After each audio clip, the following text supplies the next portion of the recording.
this will be our first cabinet after the year, so we're starting our second year. Tremendous progress has been made. I want to thank my entire cabinet for 12 months of unprecedented achievements. We really have. I mean, it's unprecedented. The numbers we've had on the economy and growth, you see them. And that's despite a Democrat shutdown. Without the shutdown, we would have picked up about 1.5 points more than already high numbers, record-setting numbers.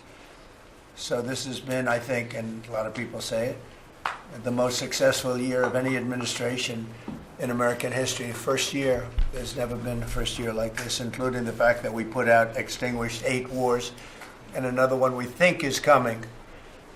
Steve Witkoff's working very hard, and Jared and everybody else, and I think it's coming. It was just announced that the murder rate in our country is the biggest drop ever recorded. It's at the lowest level in 125 years. First in recorded history, it's the lowest in at least 125 years. It's a wonderful thing. And the crime is way down, and one of the reasons is we've taken a lot of bad people and gotten them out of our country. In some cases, they're so bad that we put them in prison because we don't want them to even take a chance of coming back in, even though our border is very secure, record-setting secure. We had 0 illegal aliens being admitted into our country for the last 8 months. That's hard for even me to believe, but the people that make up the lists are supposedly nonpartisan, but I would say they lean toward the Democrat side. And if they say that, I'm all for it. As you know, we've had a situation take place with respect to Venezuela. I want to just thank General Kane and his staff. The job that they've done is incredible. Nobody's ever seen anything like it. And once it did take place, I want to thank the leadership of Venezuela. We're getting along really well with them. The relationships have been very strong, very good. And they have informed me that they feel there's very good security, very strong security. We're working with the various people involved, including Chris and Doug and everybody on the oil. We have the major oil companies going to Venezuela now, scouting it out and picking their locations, and they'll be bringing back tremendous wealth for Venezuela and for the United States, and the oil companies will do fine too. Venezuela will actually make for themselves more money than they've ever made before, and that's a good thing. And the people of Venezuela were literally in the streets waving American flags. They were so happy. And the people in our country, like in the Doral section of Miami, which is considered Little Venezuela, they're thrilled. And I just spoke to the president of Venezuela, informed her that we're going to be opening up all commercial airspace over Venezuela. American citizens will be very shortly able to go to Venezuela, and they'll be safe there. They'll be safe. It's under very strong control. And the people of formerly of Venezuela, some want to go back and some want to go back to visit, and they're going to be able to do that. So I've instructed Sean Duffy and everybody else concerned, including the military, that if you would, by the end of today, I'd like you to have the airspace over Venezuela. Planes can go to Venezuela opened up. Okay? Yes. Thank you very much. And I want to thank all of the people in Venezuela for what they went through, and I want to thank the leadership for really they're doing a good job. And just as I promised, we've defeated the Biden inflation nightmare and achieved explosive new economic growth. The Atlanta Fed is predicting an astounding 5.4% GDP growth in the fourth quarter, and that's despite the fact that we had a Democrat shutdown. We would have had that number would have been 7%, which is a number nobody's ever heard of. And we've been given great national security because of tariffs, and we've also been given unprecedented income because of tariffs. Part of the income that we gave, $12 billion, we gave to the farmers of our country, so that yesterday I was up in Iowa, and they were very happy, yeah. Madam Secretary. Yes, sir. They were very, very happy. They were great. Grateful.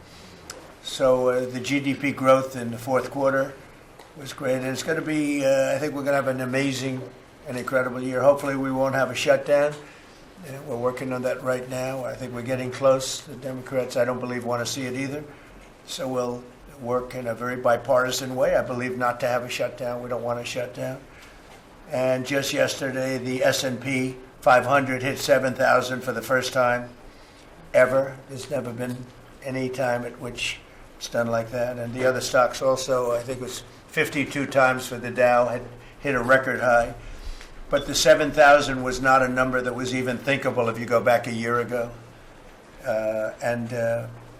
So S&P hit 7,000 for the first time ever. The stock market has set, it's actually 53 all-time record highs since the election, adding $9 trillion in value to savings, retirement accounts, and 401ks. And I mean, everybody benefits, but we have record stock markets. Companies have never done well.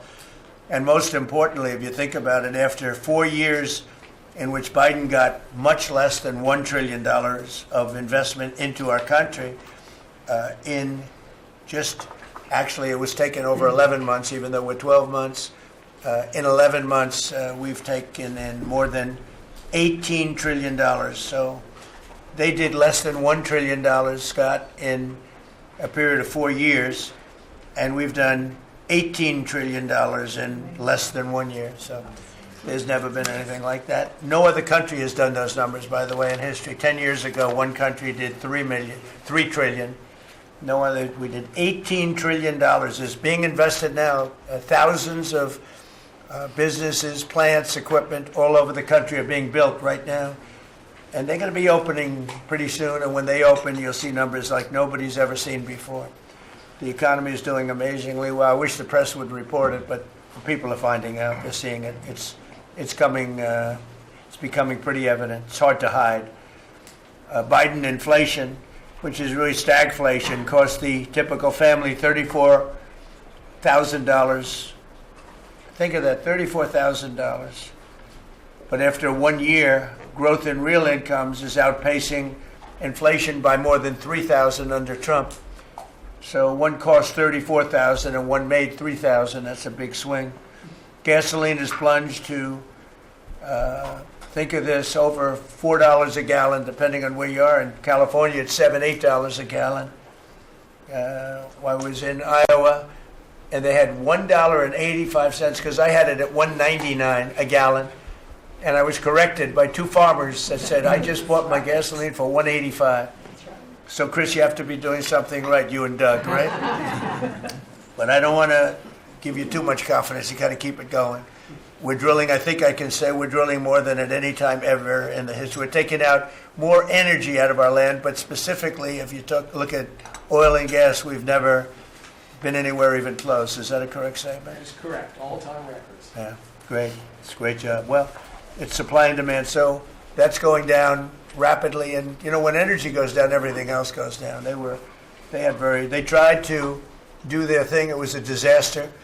Then they ran back very late to the Trump policy, but they didn't do the Trump policy. They cut leases. They did everything that they could do, but they lost it, and they were very high. And we're now less than $2 in many areas, $2.30 a gallon average. Grocery prices, airfares, hotels, car payments, and rent prices are coming down very fast. And you don't hear the word affordability issued by the Democrats anymore. Now they're going into other things because they're getting beaten badly on affordability. Remember that when I was elected, I came into office, I inherited a total mess, starting with eggs, which were 4 times higher than they were just a year before. And Brooke got them down very quickly before Easter.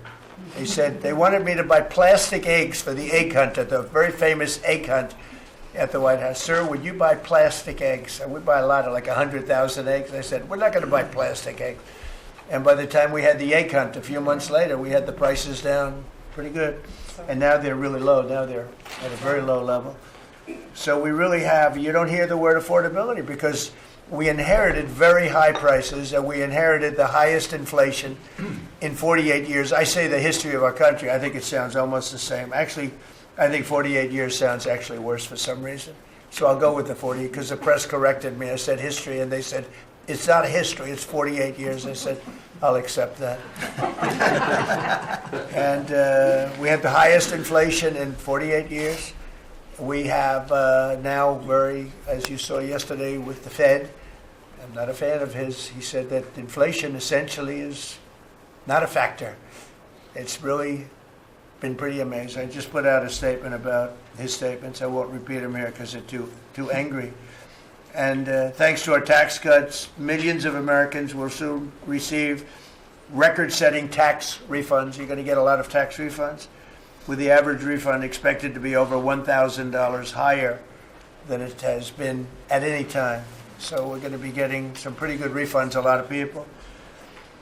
If congressional Democrats had their way, Americans would right now be facing the largest tax hike ever. You know, their proposal was to raise taxes very substantially.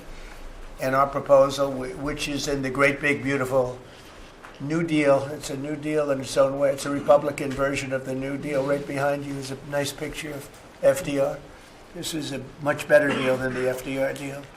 But we have the great big beautiful bill, and it's given tremendous tax cuts and a lot of other things. People are now finding out how good it is, and it's just kicked in as of January 1st, by the way. So we're really starting to see it.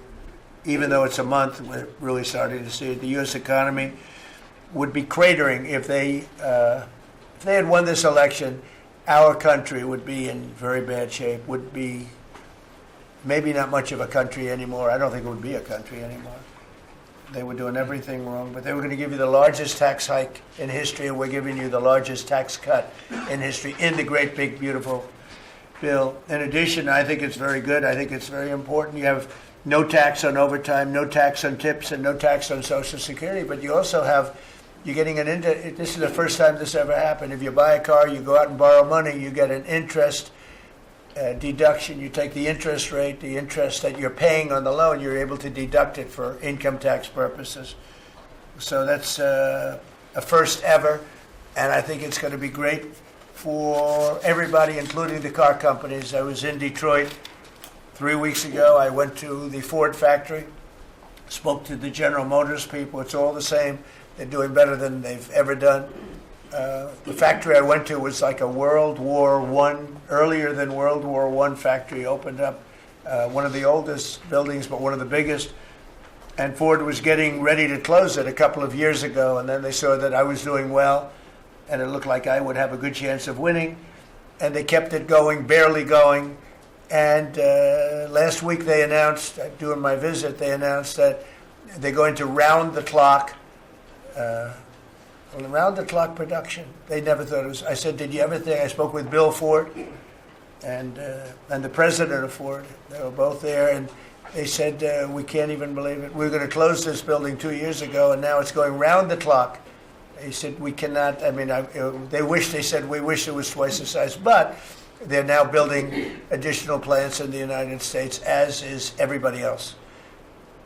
You have AI building, but the car companies, I love the car companies, and you have them, they're all coming back. They're coming back from Mexico, they're coming back from Canada, they're coming back from Japan, and they're coming back from Germany, all over Europe. They're coming back, they're building here because they want to avoid the tariffs. They don't want to pay the 15%, in some cases 25% tariff. Could be a lot higher than that if it wasn't working.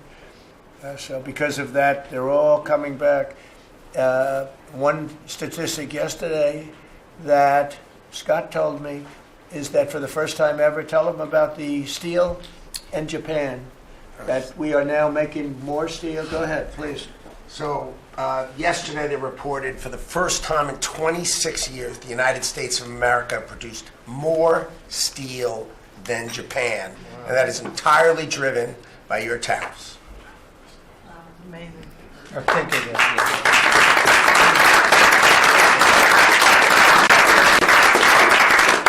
He obviously said that much better than I did, because I got no applause, and I'm giving you home run after home run. He says one thing and everybody else. I should have saved that one for myself. No, but think of it. First time, and they read almost 30 years, but I guess it's 26, 27 years, that we are now producing more steel than Japan. Japan being a big steel producer. Japan and other countries really took our steel production away from us. Now, if you think of this, 3-4 years ago, the steel companies were all closing up. We worked a fantastic deal with U.S. Steel. We saved U.S. Steel. And now it's all coming about. But and that's just the beginning. There are a lot of steel plants right now being built. So that's an amazing number. Nobody would have believed that. If you would have said that 3, 4, 5 years ago, people would have said, yeah, it's not a true fact. But it has to be true, because otherwise you question me on everything. I have to be extremely accurate. I don't exaggerate it. I don't want to exaggerate, because you will call me. You don't call other people, but you would call me under my most favored nations policy, which I think is the most important thing, Bobby, of all what we've done, because we're bringing drug prices down by 80, 90%, depending on the way. You could say 5, 6, 7, 800%. Depends on the way you want to calculate it, right? But let's go the old-fashioned way. But drug prices for prescription drugs will be down 80, 90%, 75%, 68%. They've only gone up. For years and years and years, they've only gone up. And now we're going to have essentially the most favored nation. We're going to have the most favored price in the whole world. Whatever the lowest price in the world is, that's what we're going to pay. And I don't want to go into a big deal, but nobody else could have gotten this but this administration. I'm being very nice when I say that. The cost of prescription drugs is coming down by a number that was never even thought of. This will have a huge impact on healthcare, by the way, because obviously drugs are a big part of healthcare, and it will help repair some of the Unaffordable Care Act's damage that they've done, because the Unaffordable Care Act, which is Obamacare, it's unaffordable. It's not affordable, and it's a disaster. And hopefully we will be paying money directly to the people instead of giving the insurance companies the money. They'll go into a healthcare savings account or whatever it is. But think of it. We pay the money, billions and billions, really trillions of dollars going to insurance companies. We want that money to go to the people. They buy their own health care. And it's so popular. The problem we have is the Democrats are owned by the insurance companies. They're literally owned lock, stock, and barrel by the insurance companies, and they hate it. But the people love it, including all Democrats. So I think we'll perhaps be successful with it. But it was an idea I had. I read the papers, and I'm reading one of the stories about the insurance companies, how much money they're making, where they received billions and billions of dollars for this stuff from the United States of America, and their stock has gone up by 1,400%. Think of it, 1,400. One went up 1,700%. Numbers went up. If you go up 1,000%, you're doing bad in that business, right? And it's all because of the money. Not all, but mostly because of the money the United States pays the insurance companies. They say, this is big stuff. And I asked somebody, why don't we just pay the people directly? And they said, that's a good idea. It's funny, it's a very complicated business, but actually it's not so complicated. And I went to Bobby and I went to Dr. Oz. I said, can I talk to you guys about this? Is this the kind of money the insurance companies get? Yes. Why don't we pay the people directly? And the primary answer was that the Democrats will never go along with it. But the people go along with it, because I put it out. It went viral. Susie, it went all over the place. It became the biggest story. I just said it. And so I think we have a great situation if we can do it. But if you think most favored nation policy for drugs will bring your drug prices down at levels. So now if they're selling a pill for $10 in London and $130 in New York, the London price will go up to $20 and we'll go down to $20. So we'll go from 130 down to 20. And by the way, tariffs did it again, because the drug company said, we'll do it begrudgingly, but they were okay. But we'll do it, but no nation's going to approve it, because even if you raise the price by, like on a pill, $10 to $20, you're doubling the price of their prescription drugs. I said, no, they'll do it. And when I got them on the phone, I said, if you don't do it, we're going to charge you very substantial tariffs, more money than that's going to cost you. And they said, we'll do it.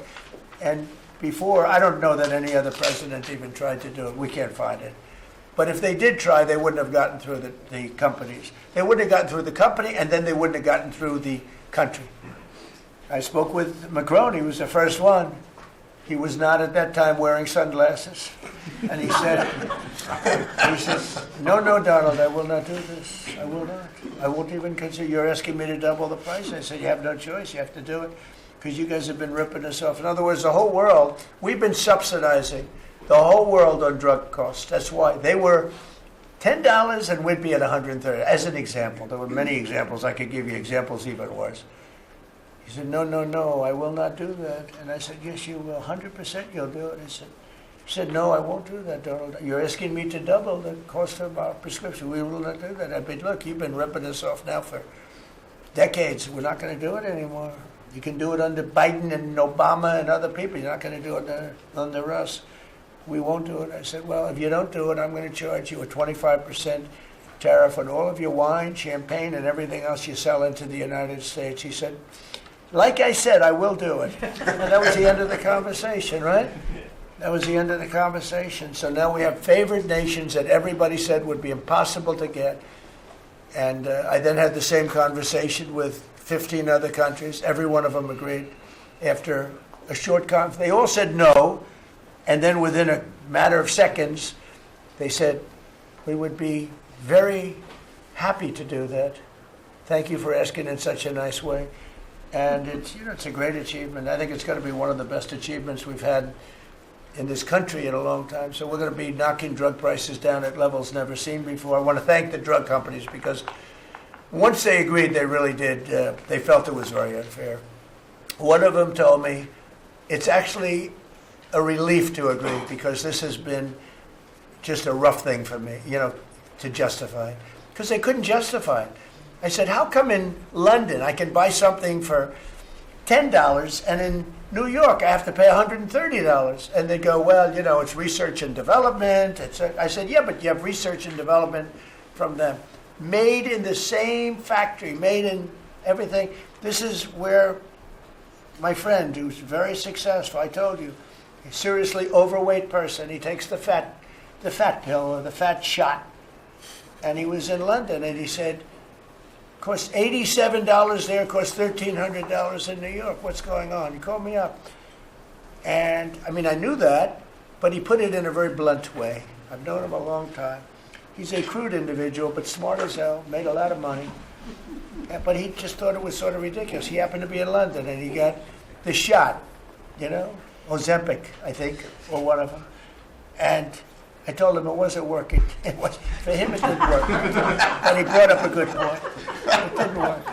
I told him, he knows who I'm talking about. He's going crazy. He begs me not to mention. He's not talking about me, ladies and gentlemen. It's not our great vice president. No, but he begs me not to mention his name because he's become very famous without mentioning his name. And he is actually a very well-known business person. But he did make a point. But I knew the point very well. We were always paying far more than any other nation. We were subsidizing the world. Right now, there's no more of that. So we're going to be bringing the drug prices down at numbers never seen before. It's going to have a huge impact, positive impact on healthcare. So with that, we are going to ask a couple of people to say a few words. And we're not going to go through the whole table because the last time we had a press conference, it lasted for 3 hours. And some people said he closed his eyes. Look, it got pretty boring. In all fairness, I love these people. But there's a lot of people. It was a little bit on the boring side. But I didn't sleep. I just closed them because I wanted to get the hell out of here. Some of them, I didn't sleep, by the way. I don't sleep much, let me tell you.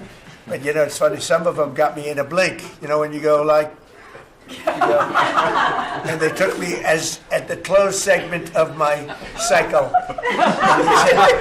And they said he's sleeping. And besides that, Marco, between these two guys, if I was sleeping, they'd be waking me up very fast. They'd be knocking me, come on, you got to wake up, boss. But no, we've had great meetings. Look, we're the most transparent presidency by far, and I love going around the room, but we're going to pick a few people.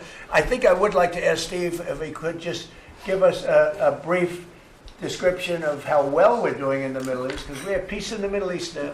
There's a couple of little minor flames that we put out very easily. And very importantly, we got our last hostage back, which is incredible. Unfortunately, this was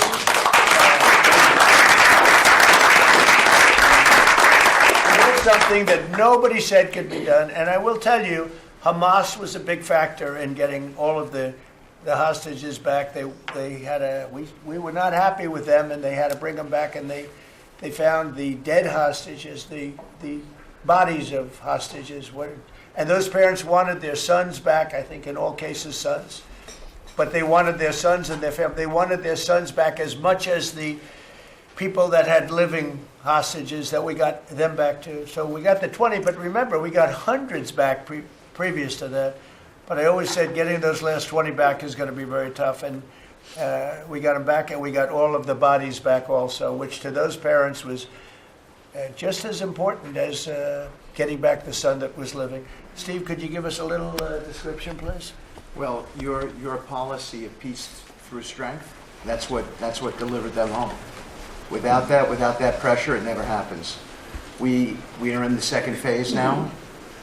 We've stood up for the first time, Mr. President, on your behalf, a technocratic, all Arab government.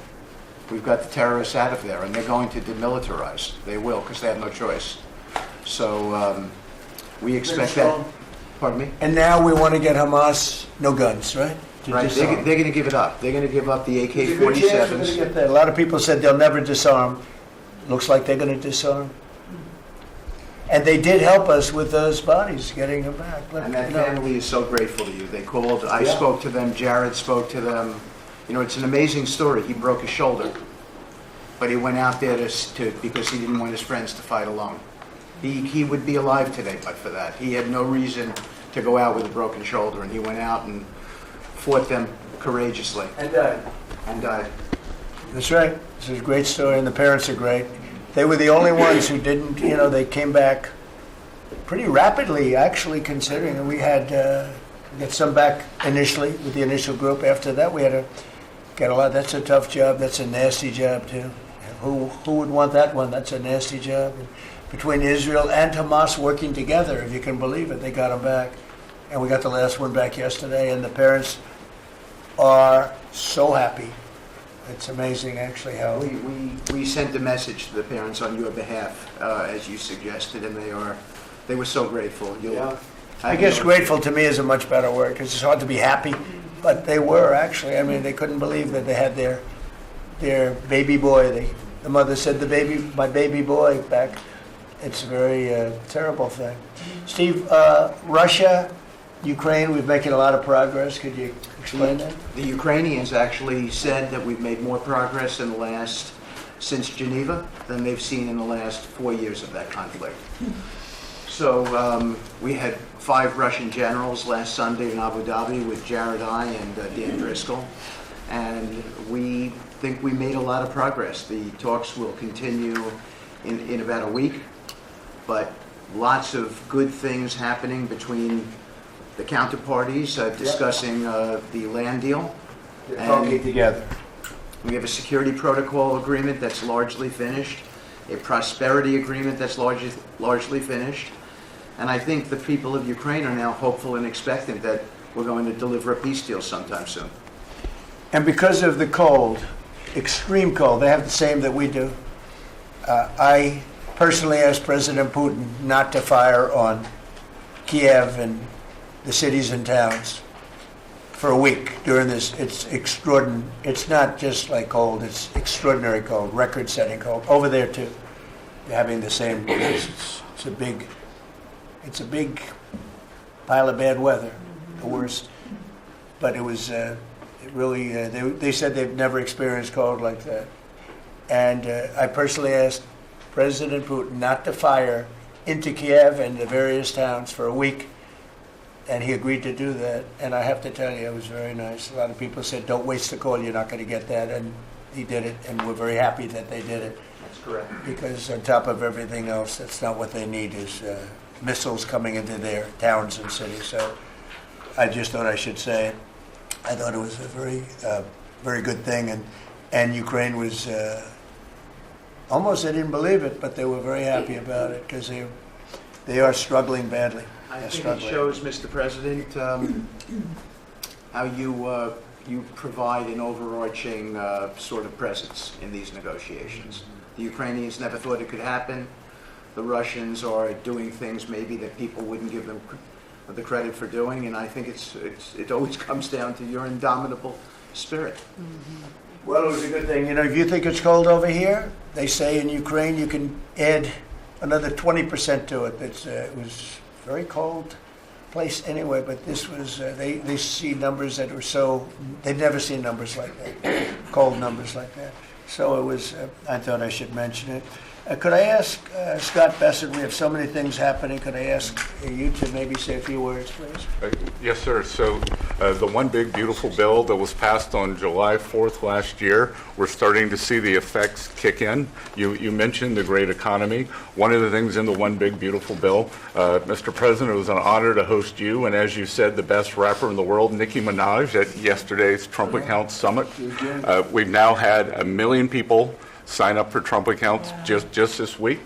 We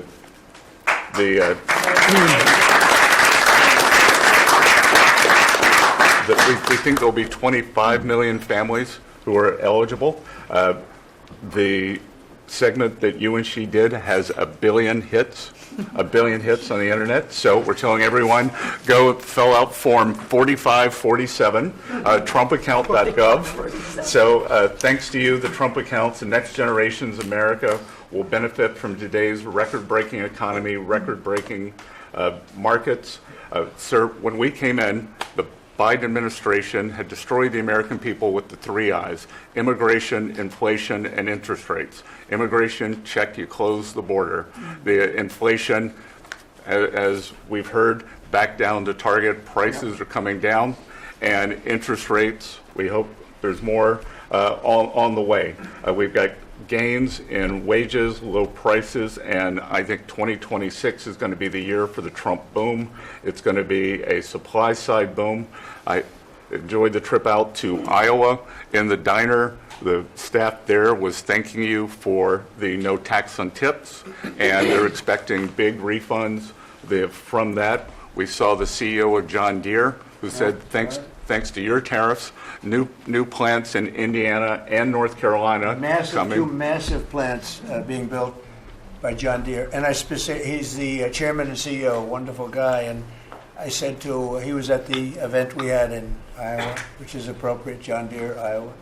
But I said to him, so what are you doing? He said, we just announced 2 massive plants.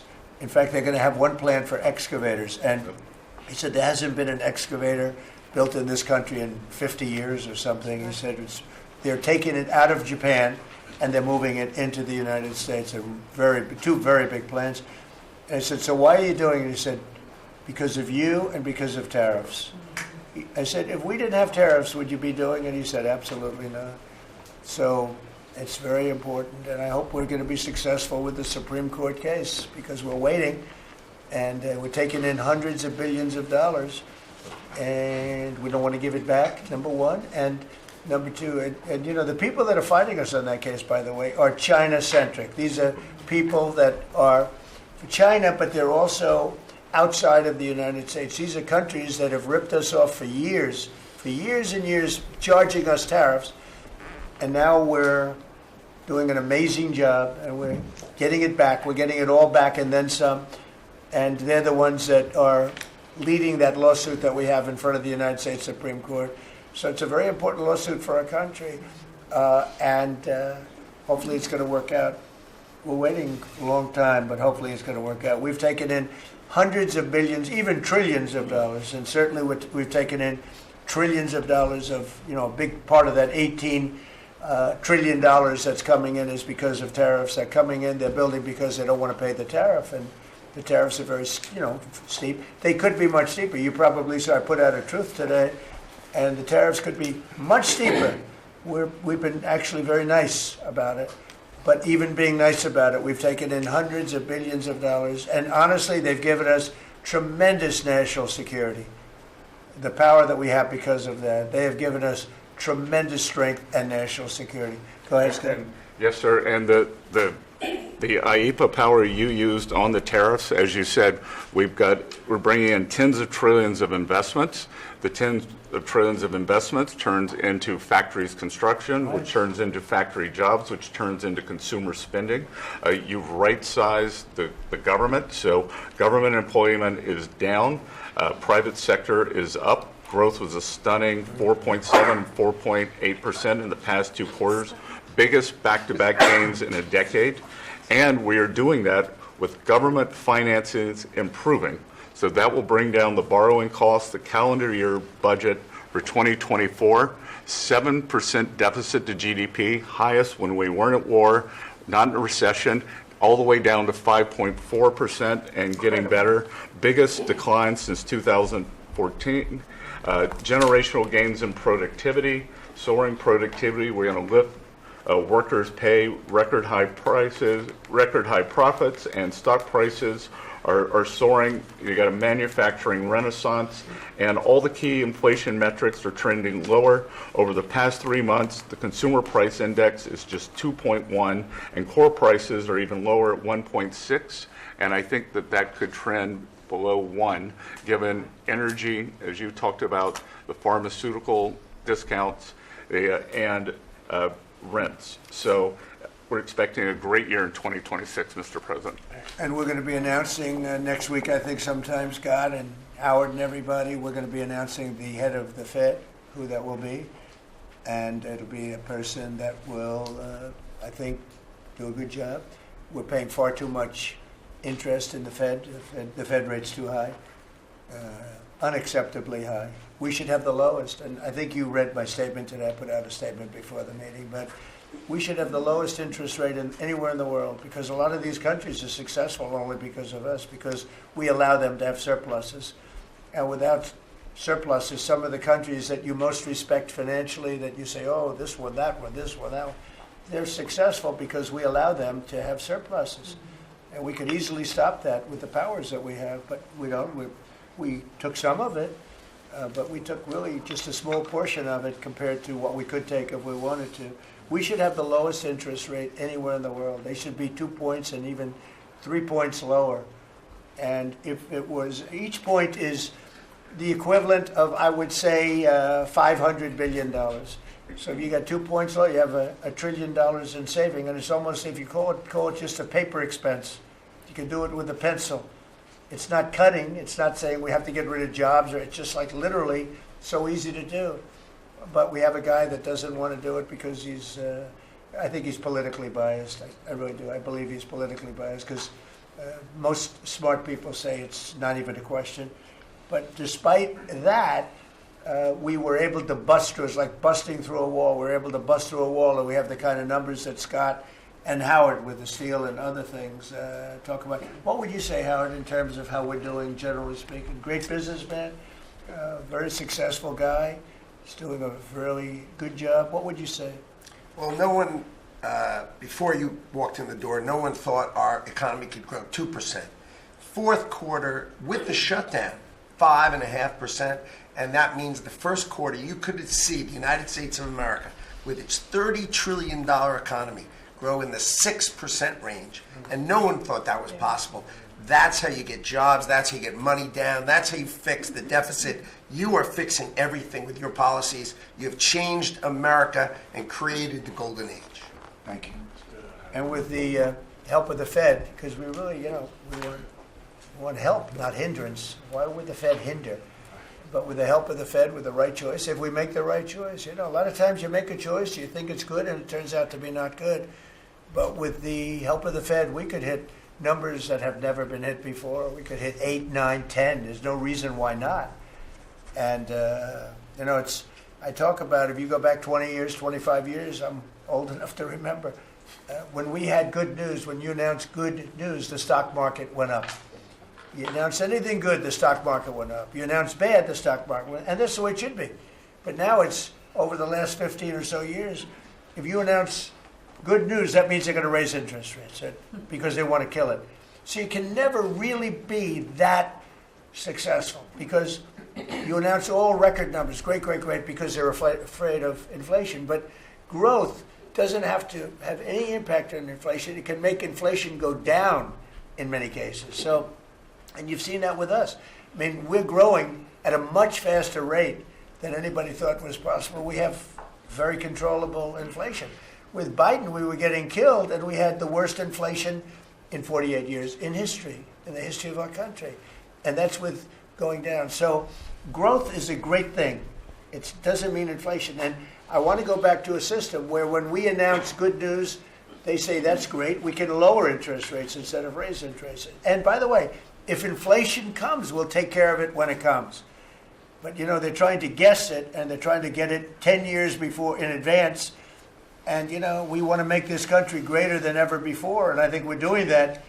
But we want to make it that when we announce great news, everything goes up.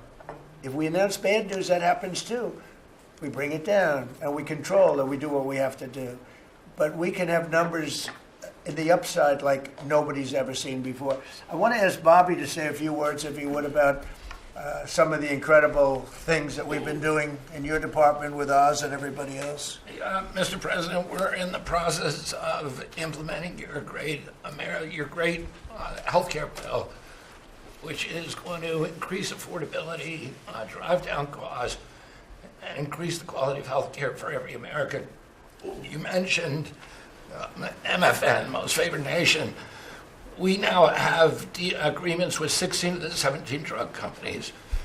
And you asked us to do something. You know, Clinton had promised to do this, Biden had promised to do this, Obama, Bush had all promised to do it. None of them succeeded. It was regarded as impossible, and you made it 10 times harder. As you said, not only do I want MFN, but I want them to all reshore their production to this country. And they don't have any money to do it because we've taken it all from them. And I want to make sure we continue to lead the world in innovation. We succeeded in all of those goals. And the proof that we did that is after we signed those agreements, the stock prices for those companies went up $1.3 trillion. Amazing. And they are reshoring. Eli Lilly is building 6 new plants, including an API plant. So the next time that we have a pandemic in this country, we're not going to be stuck buying API from China, who cuts us off. We're going to be able to make it right here. Novo Nordisk is building 4 new plants, and we are going to be releasing Trump RX so that every American can get the lowest prices in the developed world. In some cases, they're going to be lower than the lowest prices in the developed world. And that's going to be happening sometime probably in the next 10 days. So we're doing rural health care. We sent out $10 billion last week. The states have that money. They're going to be giving it to rural hospitals sometimes in the next 2 weeks. And we're going to revolutionize rural health care in this country. You are raising the influx of federal dollars to rural health care by 30% over the next 5 years. So 30% every year, more dollars, federal dollars, are going to be flowing to them. It's going to allow them to rebuild their decaying infrastructure, to retain providers, and also to revolutionize the use of AI and other technologies, which is going to dramatically lower the prices for rural Americans and raise the quality of their health care. Brooke and I released the dietary guidelines, which have been received incredible acclamation from both sides of the aisle. We are going to change the food culture in this country. Brooke gives away $405 million a day to buy food for Americans. And the WIC program, the Head Start program, SNAP, school lunches, the VA, and the military, they're now going to be getting real food for the first time. And Brooke came up with the ingenious idea of requiring every store in this country that accepts food stamps to double the amount of real food that they're selling. And this is going to drive changes in the market, and it's going to lower the cost of meats, of proteins, of whole grains, of fruits and vegetables, so that every American will have in their reach an affordable meal that actually is real food. 70% of American kids now are, 70% of the diet of American kids is now ultra-processed foods. That's why we're spending $5 trillion in treating chronic disease in this country every year. We are attacking fraud. We have Oz finding hundreds of billions of dollars of Medicaid, Medicare fraud in states like Minnesota and California, and we are clawing back that money. We also accomplished something that every American has promised, which is prior authorization. Now we have 80% of the insurance industry that has agreed to eliminate prior authorization in almost all of their procedures. So that every admits this is going to dramatically change the experience of every American with the healthcare system. When you go to your doctor at your point of care, before you leave that office, you will know whether the insurance company is going to pay for the procedure or not. And that is going to, as I said, change the experience. We're also doing price transparency, which you asked during your first term. It never got implemented because the Biden administration never enforced it. We brought more enforcement actions against hospitals than in this 1 year, and the Biden administration brought in 4 years, and we're doing a crackdown so that every American, when you go to a restaurant, you look at the prices before you buy the meal. You ought to be able to do that when you go to a hospital, and by the time that we leave office, every American is going to have that guarantee. We're doing a lot of other stuff, but we were told to keep it short. So. And the autism that's moving along, really, is that We've commissioned now dozens of studies, maybe over 100, and we are going to get those done for you. Good. That's so important. Also, Eli Lilly, Merck, Pfizer, every drug company, they're spending trillions of dollars right now, as we speak, building plants in the United States because they want to be able to save a lot of money on tariffs. It'll be hundreds of percent, 100%, 200%, 300% in 2 or 3 years from now. So I said, you better have your plant built because in 2 years from now, before I leave office, it'll be a sad day. Very sad day for me. But before I leave, every one of these plants better be built because you're going to be paying 300% tariffs. And they're all building their little hearts out. I spoke with the head of Eli Lilly, who's a fantastic guy, a star, actually. He's a star, very smart. And he told me he's building 6 plants in the United States, big ones, in locations that I know very well, but all over the country. Merck is building, and Pfizer's building, and every one of them's building, and foreign companies are building. So it's an amazing thing that's happening, and you're doing a fantastic job. I read an article today where they think Bobby is going to be really great for the Republican Party in the midterms. So I have to be very careful that Bobby likes us. But we're letting you do your job, right? Thank you, Mr. President. Thank you. You're doing a great job. You and Oz and the whole group, they're doing a... I'll add this, and Marty McCary has done an incredible job at FDA. That's true. Last month, we approved more gene and cell therapies than any time in history. And we're making this a safe and productive and encouraging ecosystem for biotech so that China does not steal that industry from us. Fantastic. I'm going to ask Scott Turner to speak really quickly about housing because, in my opinion, I have very strong opinions on housing. That's what I did for a long time. I did good with it. But, we got to get interest rates down even lower. They are now pretty low, but we got to get them lower. And I'm a big factor. To me, the biggest factor is interest rates for housing. Only in that, you have a lot of people that have become wealthy in the last year because their house value has gone up. And, when you get the housing, when you make it too easy and too cheap to buy houses, those values come down. I don't want those values to come down. We have millions of people that own houses, and for the first time in their life, they're wealthy because their house is worth $500,000 or $600,000 or more or less, but more money than it's ever been worth before.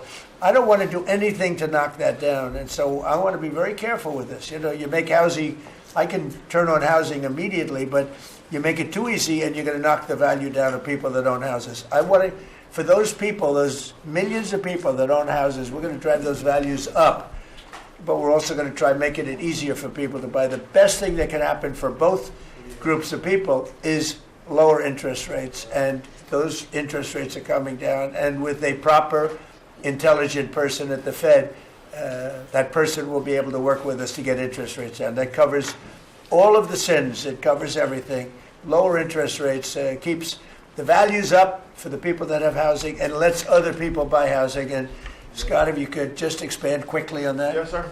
You did allude to when we first came in, sir. You know, our fiscal house in America was a mess, but because of your economic policies, the economy is thriving. And I do have some good news to share. As you said, you know, good news. I hope this will make the interest rates continue to go down. But because of your policies, sir, home sales in December, they rose sharply to their strongest pace in 3 years. A lot of people, when we first came in particular young people, were concerned and asking the question whether they would ever be able to afford to buy a house in America, which is the American dream. The 30-year fixed mortgage rate dipped to a multi-year lows, driving monthly payments down for the 2 years at the lowest levels. So more people can get a mortgage now, more families can be able to afford to get a home and achieve the American dream. At HUD last year, we helped and supported over 1 million people through FHA and Ginnie Mae to be able to buy a home. 500,000 of those were first-time home buyers, and hundreds of thousands of our veterans we supported. And so that's good news that millions of people in our country are now beginning to buy homes. We also, sir, saw that you are, and we're working with you, making bold action to ban institutional investors from buying single-family homes. Those homes are for the American people. So, sir, thank you for your leadership on that. Also working with Director Pulte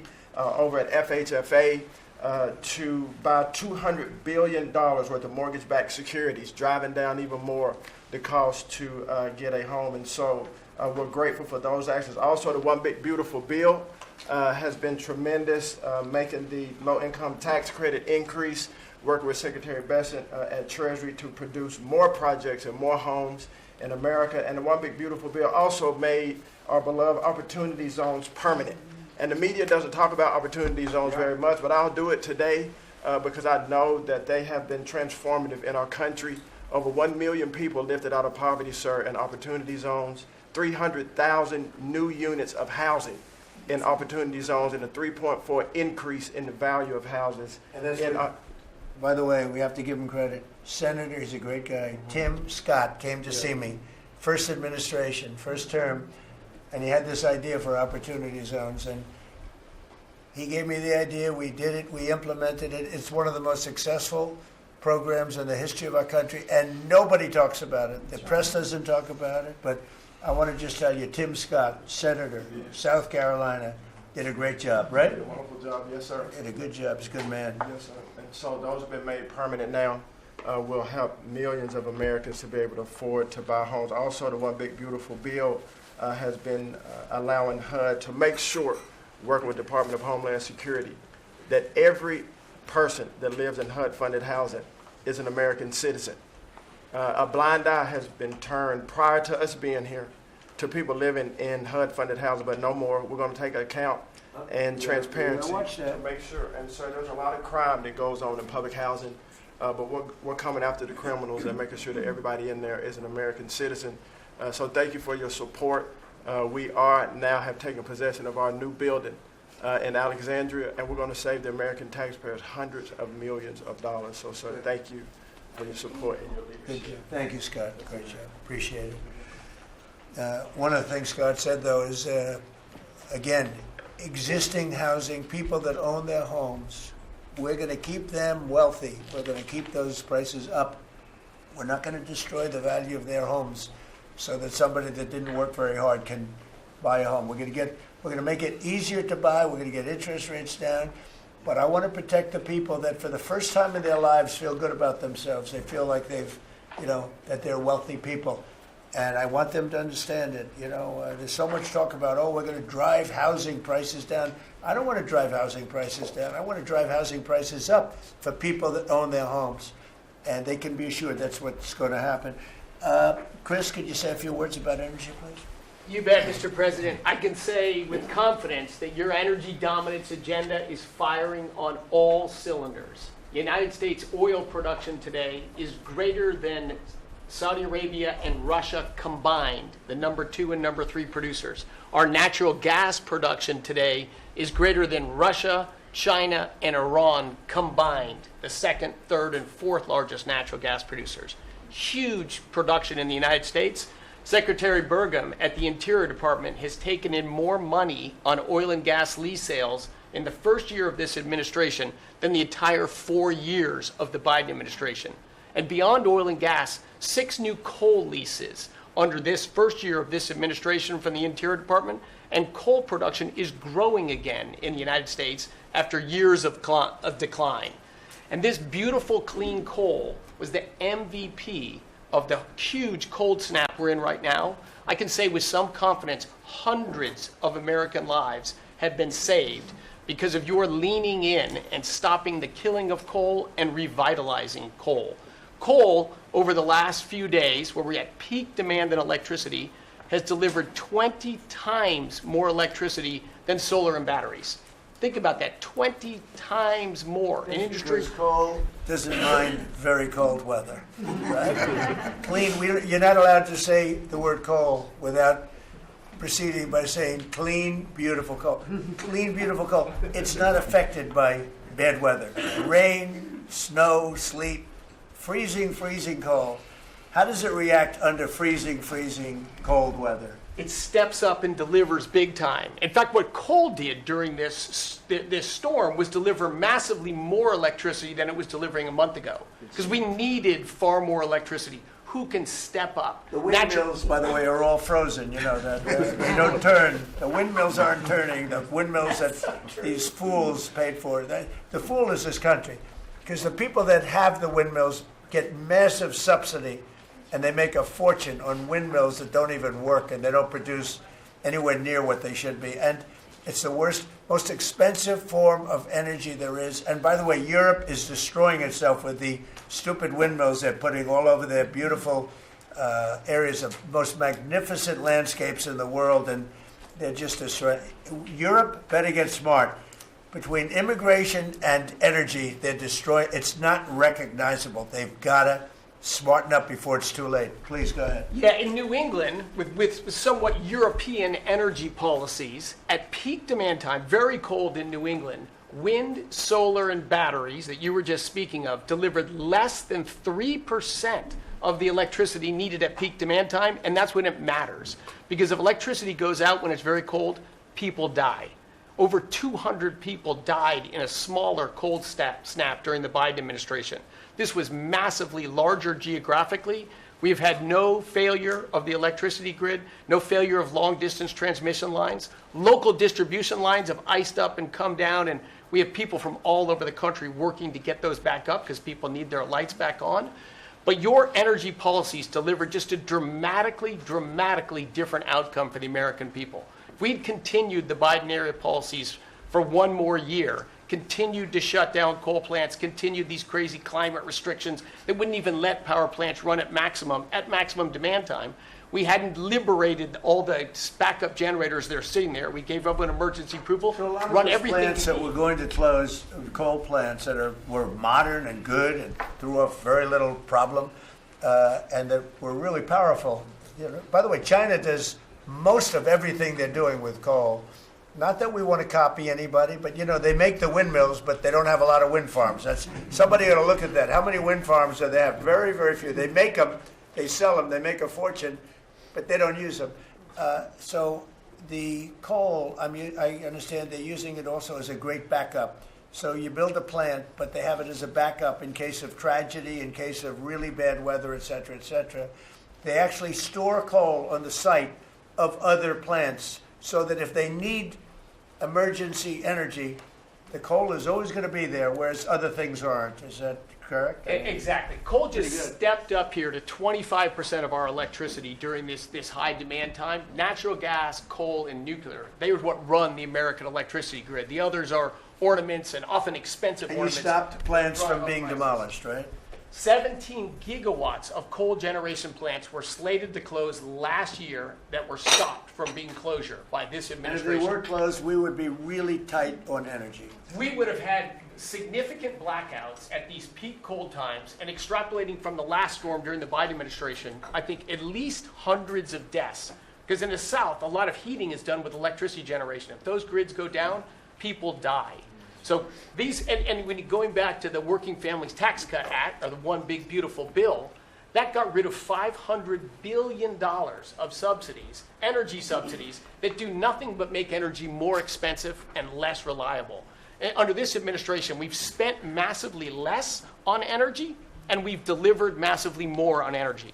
And when you have more energy of lower prices. It's a fantastic job. You and Doug. Doug said, you got to get this guy, Doug. You got to get this guy, Chris Wright, and get him as soon as you can. I said, but I want you to run energy. He said, well, I'm good at it, but he's better, right? Didn't you tell me that? So I gave him the land, I gave you the energy, right? And it's a great combination. I mean, they literally have, I said, maybe we'll merge it in some way. They said, we don't have to. We get along. They work together, right, with the land. He's got the land and the energy. He's got the knowledge to take it out. It's been a good combination. This administration, the whole administration, and your leadership has been very focused on energy, because we can push down energy prices, we can lower costs on Americans, and we can raise wages by bringing jobs and opportunities here. It is a transformation of American energy. Thanks for your leadership. He's one of the most respected people in the energy world. And Doug told me about Chris Wright. They said, if you could get him, what he gave up to do this job, you're making a little less money, but that's all right. You don't care. What you're doing is fantastic. But he said he's the best in the world. Other people have told me that. The heads of the biggest companies have told me that. And it's really panning out to be so. We appreciate it very much. It's great. One of the things we're doing with energy, I think that's so important. We have an old grid, been around a long time, and not really, can't be much expanded. It can be fixed up a little bit, but can't be much expanded. And we have some plants that are so big that the grid would never be able to hold it. We're allowing them to build a electric producing plant, mostly electric, but they can use nuclear to do it, they can use oil and gas, they can use coal, they can use whatever they want. I think many are choosing oil and gas because it's there, it's tried, it's true, it's plentiful, it's inexpensive. Some are going nuclear, some are going both, many are going all three. But the plants, you read, well, how do we ever fire those plants? Because to do this, we need 2 times the electricity we produce in 1 year for the entire country, which is almost hard to believe. These buildings are so big. They're going up now. So I did something that nobody thought was possible also. When they build their building, they build their own electric generating plants. And we are seeing some of the most incredible designs you've ever seen. So we don't need the grid. I read an article in the Wall Street Journal saying, oh, we're falling behind China. We're not actually. We're leading everybody because I'm letting them build. The government would never be able to do that. Now, China's a different kind. They build, they do things that you got to hand it to them. President Xi, they build vast amounts of energy. They don't have certain constraints that we have in this country, but we're more than topping them. We're leading China by a lot on AI, and it's primarily because I'm allowing them to build with their plant their own electricity. If they had to rely on the grid, they wouldn't have any power. You wouldn't have any power for anything. And they're building the electricity. And one of the reasons I'm able to do that is we have a very capable man in the room named Lee Zeldin. He may be in the room someplace. Is it his normal place? He's there. He's always there. Most reliable, solid guy. And he's done an amazing job. Could you just explain that? And also, because of the fact he's so good, California has a problem. The hardest permit to get when they lost 25,000 or so houses, which shouldn't have been lost, they should have allowed the water to come down from the Pacific Northwest, which was very plentiful. But they didn't do that. They lost 25,000 houses. Lee and his team gave them the most complicated permit within 20 days. Every single house that burned down got the federal approval. Unfortunately, it's well over a year. And the state and the city, that's Gavin Newsom, and the city, the mayor who's grossly incompetent, by the way, they have been unable to give permits. There are like 3 houses being built out of thousands and thousands. They have no permits. So I read about a week ago that it's possible because of what's happened, whether you declare national emergency or something, these people are they're dying to build their house. They want to do something that I could put somebody in charge from the federal government. Congratulations, Lee. And I'm putting Lee Zeldin in charge of getting them their permits, city, federal. You have the federal, you need the city and state, and I hear you have great powers over them. if we want, and we're going to give you that power. We've already given you that power. So Lee Zeldin is going to work with the thousands of people that are dying to build their house. And I also recommend one other thing. Give them the house plus a 10% bonus. In other words, you get a bonus, you can build your house 10% larger. They've suffered so greatly. They've waited so long, and they should be given a bonus. So I think, and I've heard this has been done before, they get a 10% bonus. They can build a house that's a little bit larger than what they had before. And I'd like to have you take it over. Mr. President, your great Secretary of State was looking for another job. So I was thinking about him, but he's pretty well booked. I watched him yesterday. He did a great job yesterday, but he's a little booked up. Let's go, Lee. Talk. No more ideas like that, Lee. when President Trump came into office, he immediately signed an executive order giving EPA 30 days to complete our Phase 1 hazardous material removal so that the Army Corps can come in and complete their Phase 2 debris removal. So at first, the response was that was going to be impossible. Good luck trying to get it done maybe by the summer. But we figured it out because operating at Trump speed, the president was just sworn in. We had to get it done, and we got it done in less than 30 days. The Army Corps then came in and completed the debris removal. So the federal government, while the governor has tried to accuse this president of not focusing with a laser on putting all of the weight of the federal government into getting this done, it happened from the moment he was sworn into office. SBA came in. I think it was about half of the disaster loan money, billions of dollars from last year went towards these residents and businesses. So the full weight of this government. But right after I was sworn in, which was actually a year ago today, my first trip was to East Palestine because the vice president never forgets his home state. The second trip was going to Los Angeles. There were people with contractors all over Palisades and Eaton ready to rebuild right then and there. You're talking about a year ago.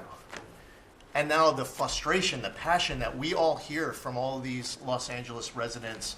And President Trump, he's made it clear to us that he's heard enough. And the message should be heard loud and clear to that local leadership. They should be motivated listening to this right now. And when this cabinet meeting is over, if it hasn't been done already, is that they need to go into the office where these permits are just laying around, flip over tables if you have to, fire people if you have to, and get all of these approvals done so that people can rebuild their lives. It's been a year, and this president has had enough. So whatever you can do, that's going to be very important. And it's so sad, those people, we were there a few days after the fire, you were there with me, we were walking down the streets. The people are devastated. The love that they had for that property was, everybody was going to rebuild, and they thought they could do it immediately. They should have. We gave it to them so quickly, but they can't get their permits. They still can't build, and they're losing spirit too. I mean, a lot of people are losing spirit. And the other thing I'd like to talk to you about and other people about that happen to be sitting around the table. They want to build a low-income housing project right in the middle of everything in Palisades. And I'm not going to allow it to happen, okay? I mean, maybe it's politically correct, maybe it's not. I'm not going to let these people destroy the value of their houses. I built a lot of low-income housing. I made a lot of money building low-income housing. I know more about it than anybody. We're not going to allow this guy to build a low-income housing project on top of everything else in the middle of that mess that was created by the fact that they didn't allow water to come down from the Pacific Northwest, okay? And I'd like you to have that stopped and stopped immediately. No financing. That might be you, Scott, because they'll come to you for financing. It's never going to be approved. You would never, but Scott thought it was a horrible thing. So there's going to be no financing for low-income housing. Let the people build their houses, and as fast as you can, help them, help the mayor and help the governor get their permitting done, okay? Yes, sir.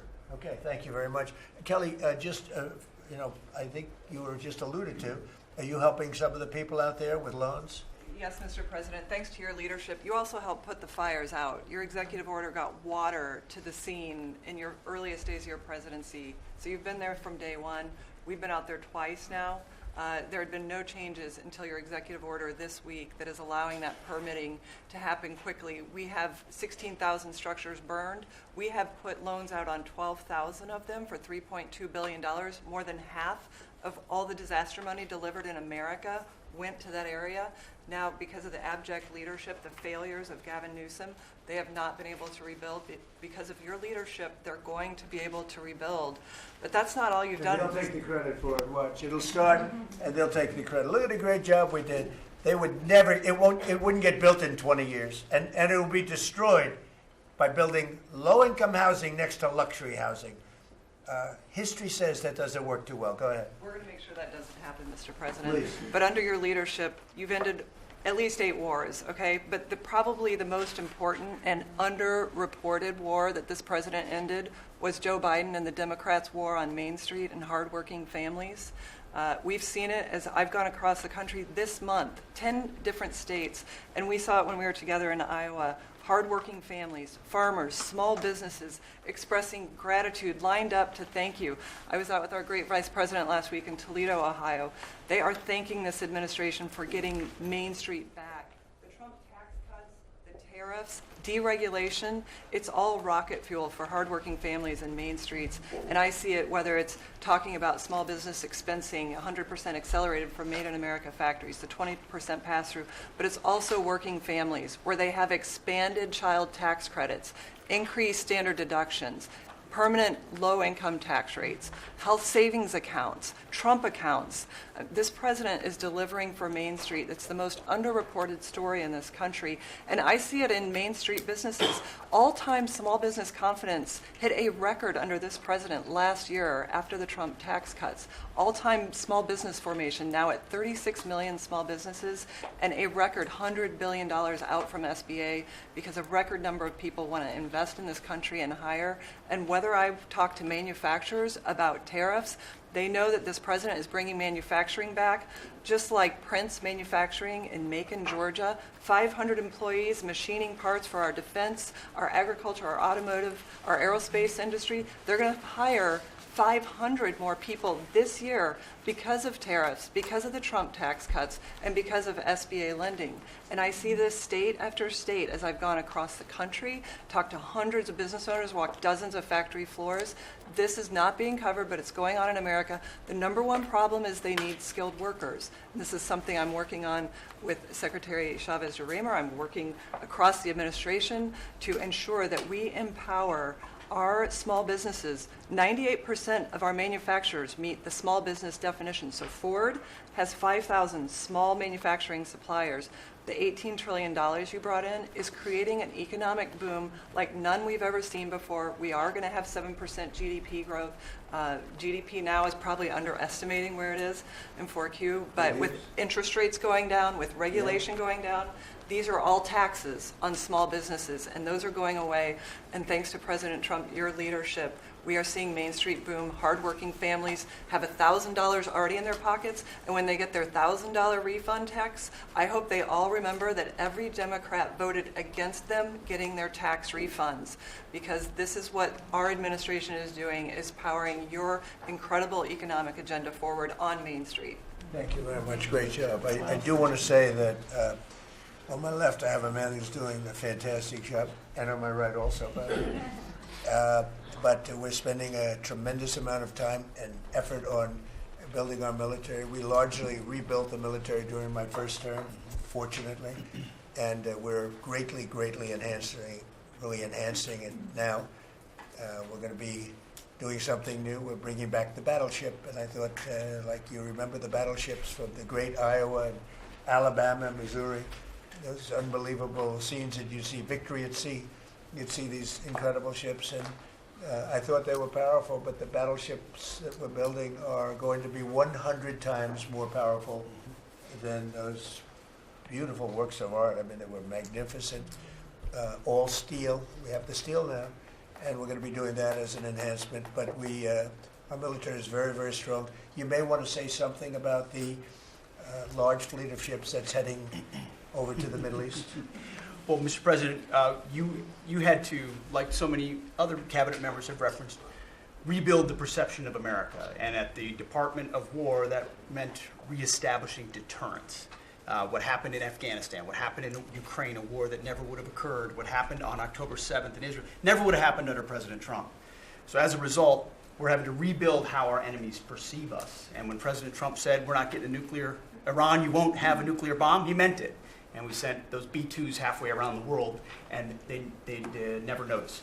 When he said, we're not going to tolerate trafficking drugs anymore in our hemisphere, we treat them like the Al-Qaeda of the Western Hemisphere, he meant it, and we're executing that. When you said, Mr. President, we're securing the border, the military was proud to do their part alongside Homeland Security to do that. Same thing with Iran right now, ensuring that they have all the options to make a deal. They should not pursue nuclear capabilities, and we will be prepared to deliver whatever this president expects of the War Department, just like we did this month. No other military in the world could have executed the most sophisticated, powerful raid, not just in American history, I would say in world history. What those men did going downtown, another country, the most secure place in the most secure base in the middle of the night, without anybody knowing until those simultaneous bombs dropped 3 minutes before the helicopters dropped. No other country could coordinate that. No other president would have been willing to empower those warriors that way to be that effective. And that sends a message to every capital around the world that when President Trump speaks, he means business, and we are reestablishing deterrence at the War Department, Mr. President. Thank you. Great job you're doing. Just to finish up on that, the Somalian pirates over the years have stolen many ships. They would get large amounts of money for the ship. You know, you have $1 billion ship, and the insurance companies didn't want to fight because, you know, some of those ships are very flammable. They're carrying millions of barrels of oil. Very flammable, very dangerous situation if they're shot at. So they wouldn't fight. We notified them a number of months ago. Anybody that does that gets the same treatment as a drug dealer sending their drugs in from Venezuela or anybody else. As you know, it's 97% down by water. So the drugs coming in by sea or by water is down 97%. Now we're also starting. That was the more difficult route. Now we're starting to do that by land also. It will be, you'll see that happen as they come in and kill our people with drugs. I think the real number is 300,000 people a year, not 100, but whatever it is, it's a lot of people, hundreds of thousands of people. They're going to get hit. But also we added to the list the Somalian pirates that go out on a boat, similar type boat, actually not quite as fast, not quite as nice as you can imagine, but they get the same missile that we give to the people that are bringing drugs. And so far, we haven't seen anybody going out. So the traffic is not being interfered with by people pirating our ships. Not our ships, ships all over the world. I said, make it for any country. We're doing the rest of the world a favor. It's a very effective favor, but we see very little pirating nowadays. You used to have ships being taken every single, like 2 or 3 a week, these massive ships that be brought in to some place in Somalia, which I don't even know is it a country. We have Ilhan Omar left, and then she gives us lectures on the Constitution of the United States. These people are, what they've done to rip off our country is terrible, but the pirating has essentially stopped. They know that if anybody even makes a move toward a ship, they get the ultimate treatment. They will go to wherever they want to go, but it's probably not going to be to heaven. I can't imagine, but they get hit very hard, just like a drug dealer, just like the boats, the ships that are coming in. Every boat that comes in with drugs on it that we take out, we just saved 25,000 American lives. Each boat is the equivalent of saving 25,000 American, mostly American, but American lives. So I just wanted to let you know that, and Pete's been totally authorized to do that. And they know it's going to happen, and it seems that all of that brisk business that they had has been stopped in its right in its foot. So I just want to thank everybody for being here. My cabinet has been amazing. I like this much better than going around for 3 hours We'll pick on other ones. Pam, you're doing great. We're all doing great. JD, if you'd like to say something, you can. Would you like to really quickly? He is, after all, the Vice President of the United States. It's okay, sir. I'm here for the free coffee. I just say it's an honor to serve with this group, and we're doing a lot of good for the American people. We're very proud of it. Yeah, we're very proud of the country. We're very proud of you. Thank you very much, everybody. Thank you.